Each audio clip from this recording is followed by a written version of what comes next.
के रोज़ के सुबह सुबह के काम को करने से किसको आलस आता है। और अपने घर के काम आपको ही करने पड़ेंगे और इस आलस को भी दूर करना है। और एक ऐसी आदत बनानी है हमें कि हमारा घर साफ़ सुथरा रहे, मेंटेन रहे और सबके लिए हम प्रॉपर तरीके से एक परफेक्ट हाउसवाइफ जो होती है ना औरतें बन पाएँ। उसके लिए देखो बहुत मेहनत करनी पड़ती है। एकदम से कोई कहते हैं ना परफेक्ट हाउसवाइफ नहीं बन सकता। तो 18 साल का एक्सपीरियंस है, धीरे धीरे करके अपने आप में बदलाव लाके ये आदतें मैंने अपने लिए डाली हैं। तो चलिए जी, वेलकम है आप लोगों का मेरे इस वीडियो में और होप करती हूँ आप सब बहुत अच्छे होंगे। और एक बार फिर से गुड मॉर्निंग जी।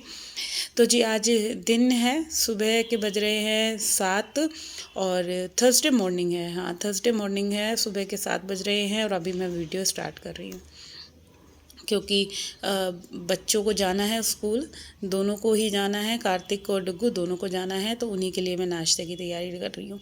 और नाइट में मैं ले आई थी साग। और क्या होता है ना कि जब कुछ चीज़ समझ में ना आए तो कुछ भी जो अगर मार्केट में कोई चीज़ दिख रही हो तो मैंने फिर वही ख़रीद लिया, क्योंकि साग काफ़ी टाइम से हमारे यहाँ बना भी नहीं था। तो मेरा मन करा चलो साग बना लेते हैं। और मेथी भी ले आई मैं, तो मेथी वगैरह कट करके रख दी थी। तो जी प्रॉब्लम क्या है कि अपने घर को साफ़ सुथरा अच्छा बनाए रखने के लिए हमें क्या करना है, कैसे अपने घर को एकदम महल की तरह रखना है। क्योंकि देखो ज़रूरी नहीं है कि महल होना चाहिए, और जो चीज़ है हमारे पास हम उसको भी महल बनाकर रख सकते हैं, चाहे घर जैसा भी है। कोई ज़रूरी नहीं होता कि घर के लिए अच्छी दीवारें, अच्छा सब कुछ है। मगर देखो एक क्या होता है, महलों में भी मैंने बहुत बार देखा है कि महल की तरह घर है मगर उसको नरक की तरह रख रखा है।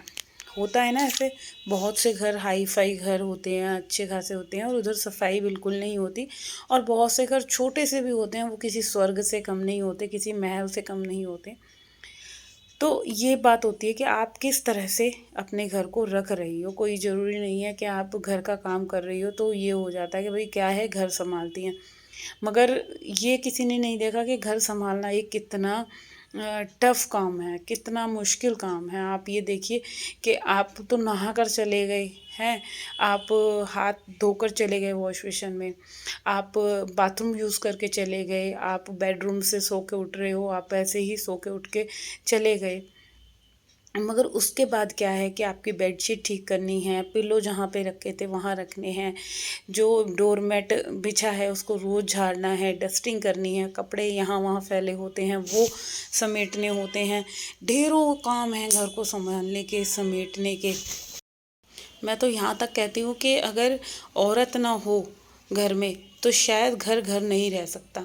एक औरत ही अपने घर को स्वर्ग बनाने के लिए पूरी ज़िंदगी, पूरी लाइफ जो है वो निकाल देती है, यही सोच सोच के कि ये घर मेरा है। ये घर मायके में होती है तो उतने दिन बाप के घर को अपना घर मानती है। मगर जब बाप भी या भाई भी जो भी होते हैं हमारे घर वाले, माता पिता भाई बंधु जब शादी कर देते हैं, उसके थोड़े दिन बाद हमें जब पता चलता है हम 6 दिन में या महीनों में जा रहे हैं मिलने, फिर धीरे धीरे लगता है कि नहीं, ये लड़की का असली घर ससुराल है। चलो ससुराल को भी मान लिया अपना घर है, मगर उसके बाद भी ना कहीं किसी नेम प्लेट पे उसका नाम नहीं होता, कुछ वो नहीं होता कि हाँ ये घर एक औरत का ही है। मगर वो औरत देख देखो बिना किसी एक भी पैसे के, बिना किसी भी कहते हैं ना कि कुछ बिना किसी लालच के वो अपने घर के सारे काम करती रहती है, सुपर फास्ट वूमेन की तरह। सुबह से उठ के कपड़े धोने हैं, नाश्ता बनाना है, बच्चों को अच्छा से अच्छा टिफ़िन बना कर देना है उनकी पसंद का। अच्छा मेरा बच्चा ये नहीं खाता तो मैं दोपहर में ये बना लूँगी, अच्छा मेरा बच्चा ये नहीं खाता तो मैं ये बना लूँगी, मेरे हस्बैंड को ये पसंद नहीं। सबकी देख रेख को सोचना करना, चलो ये भी हो गया, सबके लिए करती है क्योंकि वो एक माँ है, वो एक पत्नी है जो सबके लिए, सबकी प्रियोरिटी के लिए सबसे आगे रहती है। फिर आती है अब घर को समेटने की, घर को संभालने की। देखो हर एक चीज़ को औरत देखती है। चलो मैंने फुली मशीन भी ली है तो उसमें भी मेरे को बहुत बार ऐसे लगता है कि जैसे कोई अच्छे कपड़े होते हैं वो नहीं साफ़ हो पाते तो मेरे को ये वाली सेमी वाली मशीन लगानी पड़ती है।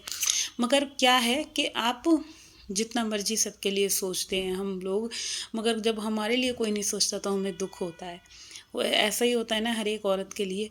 मगर फिर भी देखो अपने घर को संभालने के लिए जितना मर्जी किसी से कोई प्रॉब्लम है, वो ना कुछ डिस्कस नहीं करती, बल्कि अपने काम में ही लगी रहती है। क्योंकि हम औरतों की जो लाइफ है ना सिर्फ घर तक ही है, घर के इर्द गिर्द बच्चों के और हस्बैंड के, बस इन्हीं को ही देखती रहती है, इन्हीं को सोचती रहती है, इन्हीं के लिए अच्छे से अच्छा क्या करें, अच्छे से अच्छा क्या बनाएं कि हस्बैंड रात को आए घर पे तो देखे घर कितना साफ सुथरा सुंदर लग रहा है।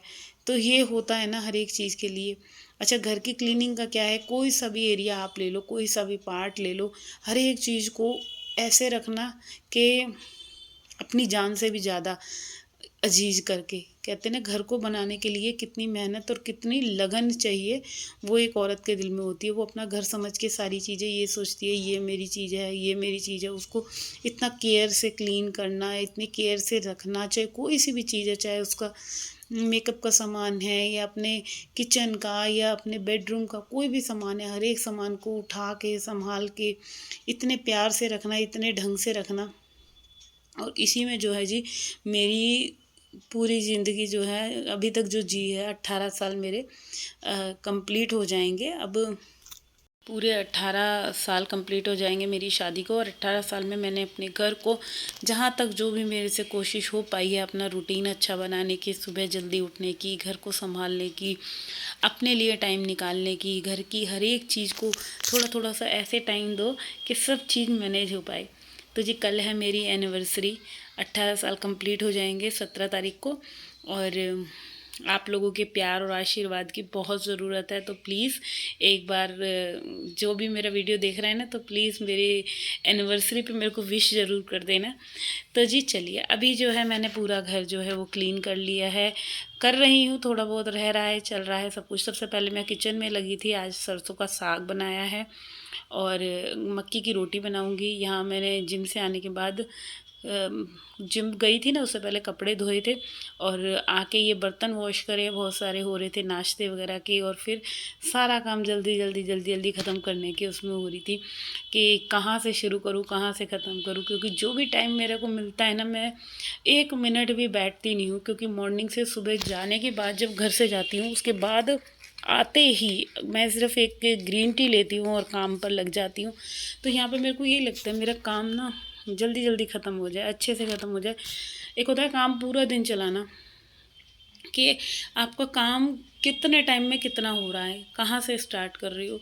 कोई भी ऐसा एरिया लो जहाँ से जल्दी से काम स्टार्ट हो और अच्छे से हो। ये ना हो कि उल्टा सीधा करा फिर हम पूरा दिन लगे हुए हैं, ऐसा काम नहीं करना बिल्कुल भी। अच्छे से करना है हर एक चीज़। अगर रूम से ही स्टार्ट कर रहे हो या किचन से ही स्टार्ट कर रहे हो, तो पहले सब्जी वगैरह बना लो, आटा गूँध के रख लो, पूरा अपना किचन क्लीन करो। सबसे पहले कैबिनेट वगैरह, काउंटर टॉप, सारी चीज़ें, बर्तन जो भी हैं उन सबको वॉश करो। और हो सके तो एक कॉटन का कपड़ा रखो अपने किचन में और साथ के साथ उन बर्तनों को लगा दो। तब जाकर जो है हमारी जो किचन है वो कहीं शीशे की तरह चमक पाती है। तो बस ऐसे ही छोटे छोटे से टिप्स हैं, छोटी छोटी सी सोच है कि क्या कैसे करा जाए घर को संभालने के लिए। अपने रूटीन में आपके साथ रोज़ाना शेयर करती हूँ, जो भी मुझे अच्छा लगता है, जो भी चीज़ दिल में आती है, मैं सोचती हूँ मैं आप लोगों के साथ शेयर करूँ। और आपको मेरा वीडियो कैसा लगता है आप प्लीज़ बताना मेरे को कमेंट बॉक्स में मैसेज करके। तो अभी जो है यहाँ पे किचन का मेरा काम कंप्लीट हो चुका है, बस ये थोड़े से बर्तन रह रहे थे, इनको धोकर मैं साथ के साथ लगा दूँगी और फिर पूरा किचन जो है फटाफट से क्लीन करके ना, उसके बाद जो है मेरे पूरे घर की सफाई रह जाएगी। तो काफ़ी टाइम लग जाता है ये सारी चीज़ें करने में। तो इधर मैंने आप लोगों ने देखा बर्तन वॉश कर दिए थे, रसोई भी पूरी साफ़ हो गई है। और अब इसके बाद जो है आ गई मैं अपना वॉश बेसिन एरिया क्लीन करने में। क्योंकि आज भी मैंने मेहंदी लगाई थी ना, तो ये गंदा हो गया था थोड़ा सा। और वैसे तो रोज़ ही थोड़ा थोड़ा हो ही जाता है, क्योंकि एक भी दिन मेरा ऐसा मिस नहीं होता कि वॉश बेसिन से लेके बाथरूम से लेके कोई भी चीज़ है जो यूज़ होती है, तो मेरी कोशिश ये रहती है थोड़ा सा सर्फ डाल के ना अच्छे से साफ़ कर दो, धो दो, और फिर एक कॉटन का कपड़ा रखो, चाहे कोई ज़रूरी नहीं है टॉवल ही लो। घर के बहुत सारे कपड़े ऐसे होते हैं, बच्चों के निक्कर हो गए, कोई भी ऐसी चीज़ हो गई कॉटन टाइप में, उससे मैं डस्टिंग करती चलती हूँ। तो ये डुग्गू का निक्कर था जो कि रफ़ हो चुका था, ख़राब था, तो मैं ऐसे क्लीनिंग में यूज़ कर लेती हूँ। तो चलिए आज का वीडियो यहीं पे एंड करते हैं, एंड बाय बाय।